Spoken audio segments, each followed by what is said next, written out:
TV पे बुरखे में जा रहे बहन हमारी बेटी और एक मुसलमान टोपी पहन के जा रहा। इनको ऐसा है, ये बड़े तकलीफ में है, इन पे जुल्म किया जा रहा है, जायदाद में हिस्सा नहीं दिया जा रहा है। मैं चैलेंज के साथ कह रहा हूं, दुनिया में अगर सबसे पहले किसी ने किसी महिला को जायदाद में हिस्सा दिया तो वो रसूल अल्लाह सल्लल्लाहु अलैहि वसल्लम इस्लाम है।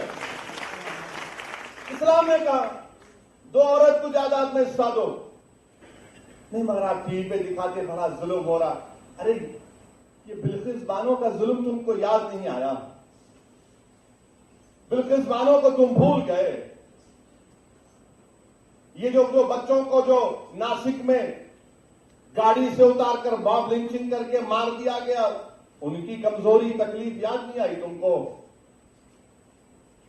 जिन बच्चियों को हिजाब पहन के जा रहे हैं उनका हिजाब खींचा जाता है, वो तकलीफ याद नहीं आई आपको? अब ये बताना कि देखिए मुसलमान, अरे मेरे दोस्त सच्चाई ये है। और फिर और एक बात कि मुसलमान बहुत शादियां करते, कहां है रिकॉर्ड? बताओ कितने शादियां हम करें, बताओ, निकाल के बताओ ना कितने शादियां मुसलमान करे, कितने शादियां हमारे हिंदू भाई करे, कौन कौन से कितने करे बताओ।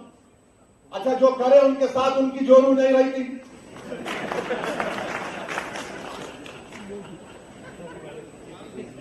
और आपको मालूम रिकॉर्ड है गवर्नमेंट ऑफ इंडिया का, ये आप उठाकर पढ़ो। आप एक अंग्रेजी अखबार है टाइम्स ऑफ इंडिया, 28 जुलाई 2022 का।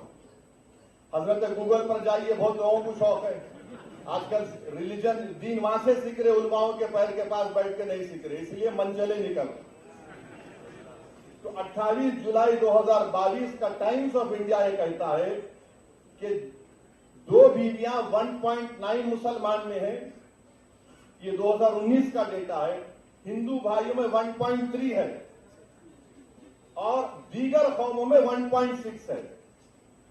यानी ये जो परेशानी दो बीवी की है सिर्फ हमारी नहीं है, दूसरों के भी है। और हिंदू और मुसलमानों में 0.6 का फर्क है। अब आप बोलेंगे कि भाई अब बताओ, फर्क बताओ असदुद्दीन ओवैसी, मुसलमान की दूसरी बीवी रही और दूसरों की दूसरी बीवी रही, तो क्या फर्क है? फर्क यह है कि वो मेरी बीवी है और दूसरों में बीवी नहीं है। फर्क यह है कि उसको मेंटेनेंस मिलता, फर्क यह है कि उसको अपने रहने के लिए घर मिलता, यह फर्क है। अच्छा फिर आप बोलेंगे कि हमने मुल्क में कानून बना दिया, चाइल्ड मैरिज एक्ट बना दिया। बिल्कुल बनाया, मगर क्या यह सच नहीं है कि चाइल्ड मैरिज एक्ट में 84% चाइल्ड मैरिज होती है हमारे हिंदू भाइयों की? कानून तो आप बना दिए। अच्छा ऊपर से और एक बात देखो आप, जब चाइल्ड मैरिज हो जाती है, मैरिज खत्म नहीं होती, वॉइड होती है, वॉइड होती है। यही तो हम बता रहे हैं। हम ये नहीं कह रहे कि मुसलमानों में कमजोरियां नहीं है, यकीनन जहेज की लानत है जैसा सब जगह पर है, यकीनन हमारे बहनों को बच्चों को और उठाना है जैसा कि सब जगह पर है। मगर आपको सिर्फ इस बात की फिक्र है, आप हमारी शनाख्त को हमसे छीनना चाहते हैं, अब और कुछ नहीं है आपका। रिजर्वेशन आप नहीं देना चाहते, नहीं मजहब के नाम पे नहीं देते, मगर मजहब छीन कर खुद ताकतवर बनाना चाहेंगे आप। रिजर्वेशन तो महाराष्ट्र में नहीं देंगे, नहीं मजहब के नाम पे नहीं दे सकते, मगर हम मजहब की शनाख्त छीन के तुमको ताकतवर बनाएंगे। ये कौन सी मिसाल है बताइए आप? और फिर आप ये भी देख लीजिए कि 2000 से 2019 तक फीमेल इन्फेंटिसाइड, यानी अगर किसी खातून के पेट में मालूम हो जाए कि बेटी है, तो 2000 से लेकर 2019 तक 86% बच्चियां मिसिंग हैं। यानी उत्तराखंड की जितनी आबादी है, करीब उतनी आबादी है, उतने बच्चियां मिसिंग है। कौन जिम्मेदार है उसका बोलो आप? कानून तो हम बना दिए। अच्छा सेक्स रेशियो आप देखो मुसलमानों का दूसरे रिलीजन के साथ,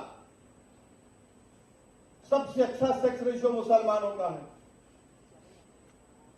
तो ये चीजें हमको आपको समझने की जरूरत है। मध्य प्रदेश में हमारे आदिवासी, शहरी आदिवासी खड़े हुए हैं, खड़े हुए उठ खड़े हुए वो। अच्छा, मैं चाहूंगा कि देवेंद्र फडणवीस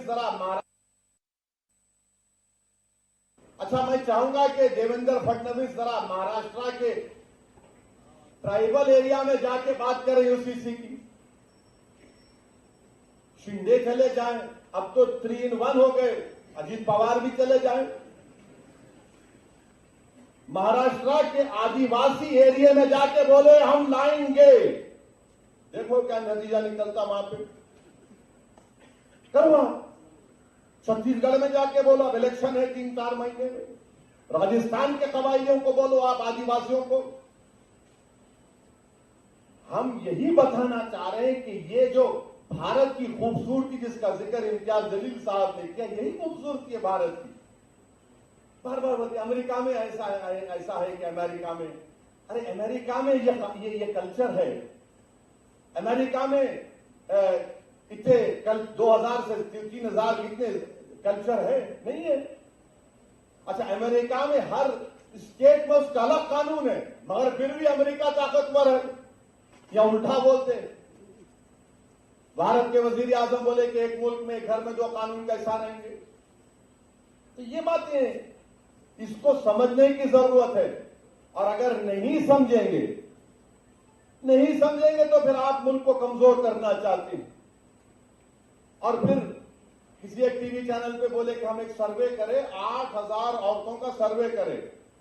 अरे दीवाने, मुस्लिम पर्सनल लॉ बोर्ड ने 4,80,00,000 लोगों का सर्वे ओपिनियन लेके सीडी में 21 लॉ कमीशन को दिया, और तुम 8,000 की बात कर रहे हो। उस 4,80,00,000 में आधे हमारी बहनें हैं, बेटियां हैं, जिन्होंने रद्द किया कि हमको यकसा सिविल कोड नहीं चाहिए। अब आप बता रहे हैं। तो ये मकसद एक ही है कि भारत के इस खूबसूरती को हमेशा के लिए प्लुरलिज्म खत्म करके रख दिया जाए। भारत के वजीर आजम क्या बोलते हैं कि एक भारत एक इलेक्शन, एक भारत एक टैक्स, एक भारत एक कल्चर, एक भारत एक मजहब, एक भारत एक सना। अब हद ये हो गई कि रुके नहीं, उन्होंने बोले ने एक भारत एक फर्टिलाइजर। कैसा एक फर्टिलाइजर हो सकता है मेरे बताइए आप। अरे बोले जा रहे हैं, बके जा रहा हूं जुलू में क्या क्या, और सामने बता रहे हैं मुल्ला जी को मुसलमान जो इनको हम सबक सिखा नहीं, आप सबका नुकसान करने वाले हैं। तो इसीलिए हम तमाम को, और खास तौर से हमारे हिंदू भाई बहनों को समझना पड़ेगा कि आपका कितना बड़ा नुकसान होने जा रहा है। आप किस चीज से महरूम हो जाएंगे।